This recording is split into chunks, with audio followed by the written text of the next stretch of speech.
let's talk about art journals. So that's what today's gauntlet is. Let loose. Hi everyone, Saul here. This is part of my Gauntlet series where I challenge myself with various art projects to push me into the unknown, to take something maybe I'm familiar with and shake it up a bit. Now, an art journal is going to be different from a sketch pad per se. At least for me it is. A sketch pad, I look at it as something that is disposable or something that lightens up mentally the way I just exercise my hand with reference drawings and warm-up sketches and mini warm-ups for the warm-up sketches. It's all designed to be kind of thoughtless so that I don't really care. It's on to the next sheet of paper. Now, an art journal to me is all in the name. It's taking a journal or journaling, the act of journaling, and turning it into art, literally. Now, what do I mean by that? You are also writing in it. I think that there's just nothing quite like getting your thoughts out on paper that writing does. But you're also creating. You're also maybe taking something straight from your imagination, or you are doing a reference sketch in here, and then maybe you just start writing. But there's also an emphasis on just really working on it. It's not necessarily about just doling out sketches. You might paint, you might do sketches of paintings. This would be kind of like a sketch, but it's also a painting. Then there's also my thoughts with a reference. There is just a lot of play in here. It's almost limitless in the sense that you are making this really for yourself. If people see it, great. But ultimately, you're not doing it with the intention that it's gonna hang on someone's wall or your wall or be seen in a gallery somewhere. This is stuff that is just like personally meaningful to you. And I think that it can become a lot of different things. And I have had so much fun with this piece, and I am actually about to use it in one of its most practical ways. This is the beginning of my little series of exploratory paintings and writings as I embark on this project right here, which is going to be a painting of a scene from the beloved poem, classical poem, The Highwayman by Alfred Noyes. And what I have planned challenges me in 3 ways. So it's going to be one of the biggest pieces I've done. You can't quite see the size because of the forced perspective from the camera. It's about 30 inches by 22 inches. It's also going to be in acrylic, which I've only just started getting the hang of. So a little bit of unfamiliarity there. Also, I want to do a limited palette. In this case, I'm circling around the colors of black, white, and red. I decided, because I'm not quite used to that, and I should also point out my last acrylic painting was the mermaid in the story The Doubloon, which is also a film here. You can check it out. You'll see there's lots of colors all over that. So this one, I wanted to kind of pull it back and really box myself in. Will I stick with 3 colors? I might bring in 4. But nevertheless, I thought, why don't I explore this? So now I'm taking that freedom, that sense of play that I get from art journal and using it to explore. And I made this kind of preliminary piece. This is not the scene of the poem that I'm using, but it's from the poem. He's on a horse, as you know, because he's a highwayman. Hence, I had the portrait of that horse, so I'm just kind of getting into the world, which is really fun. If you have the time, I highly recommend it. Not unlike if you do a play or you do a film, it's like a rehearsal, and it just gets you deeper. So now you're getting even more attached to the world, even before I do that first sketch. So it's really exciting. And as you can see here, this is the limited palette. I'm giving a good amount of visual information. There's lighting and figures in a space, there's distance, and this is just 3 colors, black, white, and red. Look at that paper. It's kind of nice if you get an art journal that already is put together in a way that gives you a reverence for the play space. And as you can see, I was feeling it. I started writing. These are the thoughts of the character, which was really fun just to paint and draw, feel intuitive and connected to this character to the point that you start maybe for a moment thinking like this person. And I just had to jot that down. It's almost like a journal entry there. It's just so fun. I recommend making an art journal. It's kind of between your experimenting with sketches and doing exercises and a finished piece. The art journal is right in the middle where you just get to let loose. That's what today's gauntlet is, let loose. Without anything further, I thought we'd go and experience the process. Enjoy.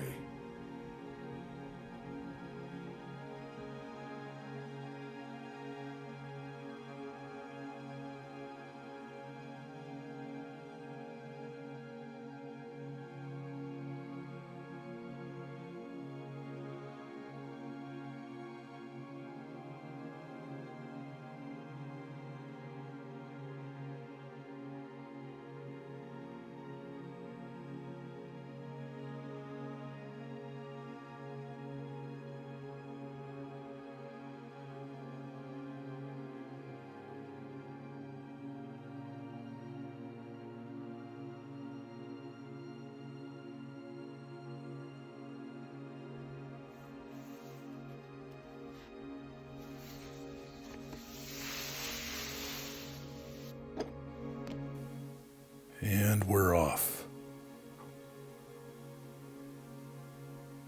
Galloping into the night, seeing what we discover here.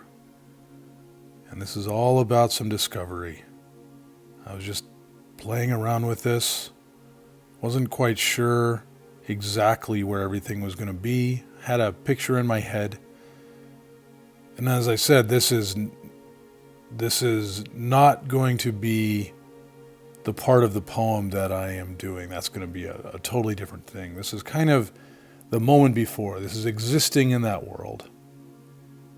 The main challenge was that I wanted to work with that limited palette so I can see if I'm just crazy. So that by the time I use this on this big canvas that I'm about to do, one thing I don't have to worry about is my knowledge of the dimensions I can get out of those three colors, black, white, and red.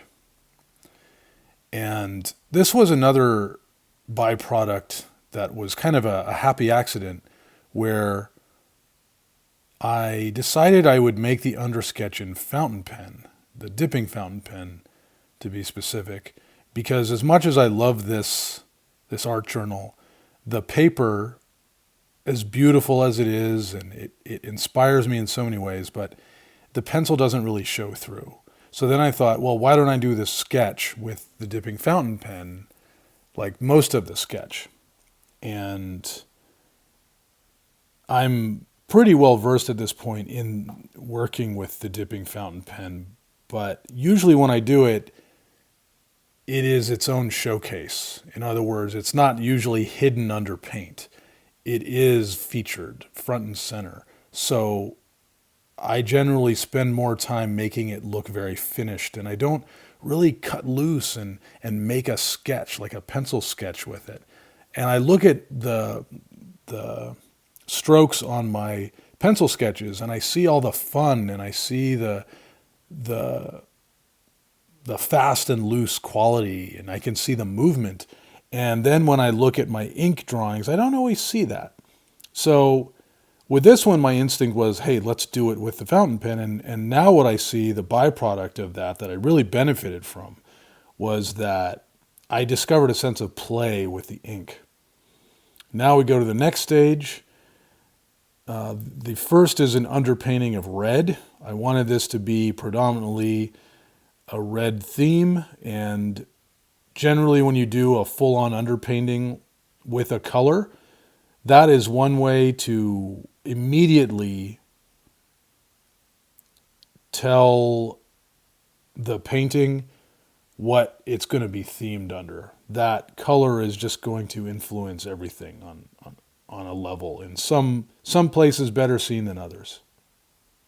So this is fun. After the first coat has dried, then you go in with a second coat and just kind of flesh out pieces, and you kind of start getting, it's almost like a black and white sketch, except tones of red in this case. Speaking of black, now we're going to add the shadows. And I have to say, this was really fun with the 3 colors, where I could just start getting to the values immediately. And I don't have to think about all the colors. It was really freeing. Though I will say, as I would paint over the pen strokes that I was so proud of, I started wondering if this was a good idea to paint it. Wouldn't it have just looked better as this cool little ink sketch? But I think the mission pushed me forward, which was, hey, if I don't do it now, I'm going to have to learn about how to mix all these colors on an epic scale in the next piece. So that spurred me on. And I think the trick when you're doing these is that each layer, the goal or a game or a challenge you can set for yourself is to try to use that color in all the ways you're ever going to need it in the painting before you go to the next layer. It's just a way of just really meditating on that color. In other words, when I did the red layer, I tried to get it so that I don't need to use the red again. Now I'm doing the shadows. I want to get it so that I don't need to use the black again. So that when I do the highlights, I don't need to go back and add red. I don't need to go back and add black. You don't have to do it that way.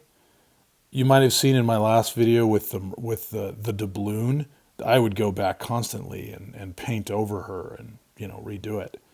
And as you can see with this one, I'm adding more sketches, but when the piece is speaking to you, it's speaking to you. And this is really part of the fun about just going off in your own world. Listen to it speak to you. So now we get to the highlights. And in the poem, he speaks of the moon as a galleon ship upon a sea of clouds.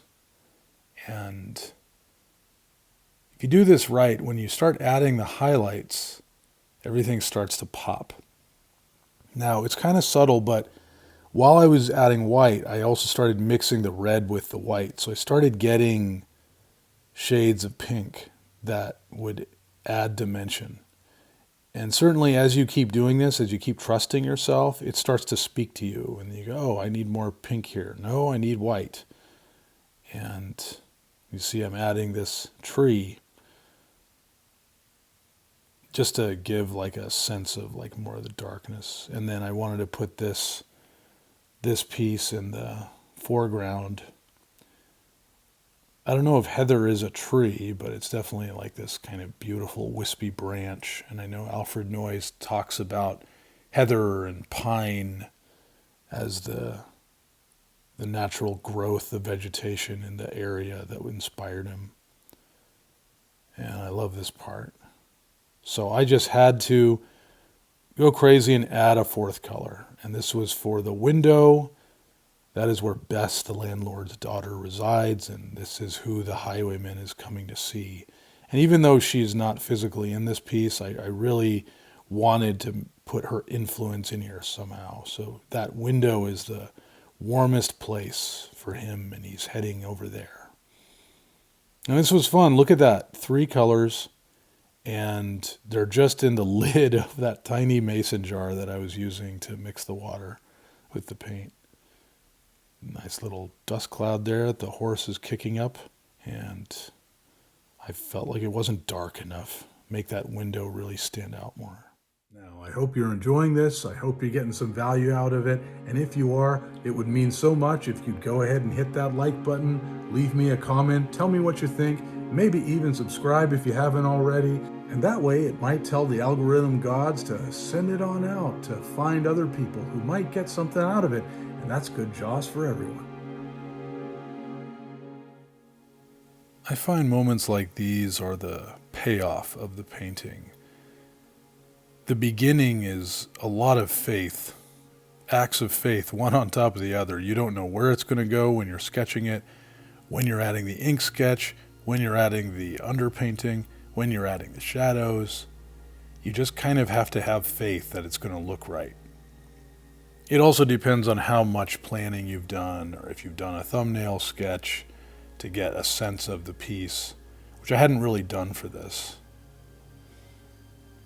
But as you start to get these little touches towards the end, I really enjoy that, because now you are so deeply steeped in the piece that it's almost like your instincts are taking over. Oh, it needs this little touch. It needs this. And I find there's all these little magical spells that come up that you just kind of conjure. And this was really fun as I had these thoughts of the character that would just kind of pop up, and I'd write them down, and then now I'm putting them all in, and it was really fun to just run around in the mind of this character. And now we see this preliminary sketch, my foray into the shadows and the highlights and the colors of the Highwayman.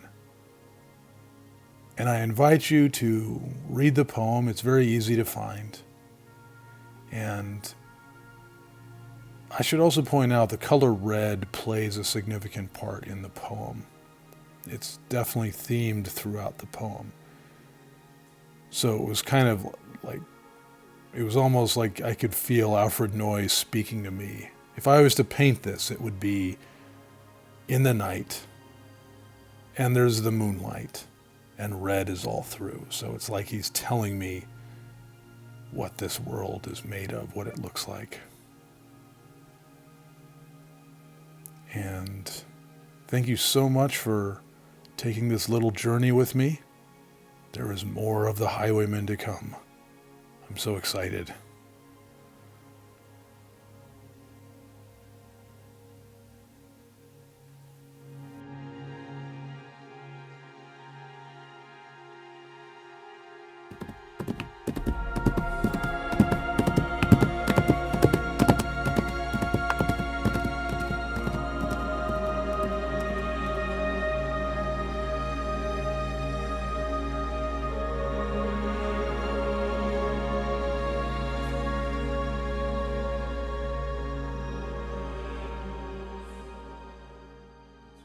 And there you have it, a very fulfilling experience for me as an artist. I hope this has made you think about the process of an art journal. Maybe this will inspire you to get your own art journal, or to pick up the one you have and let your imagination go crazy. You can draw in it, you can paint, sky's the limit. In this place, you have a refuge. You have a world all to yourself. Well, I'm Saul. This has been another episode of The Gauntlet. Take care.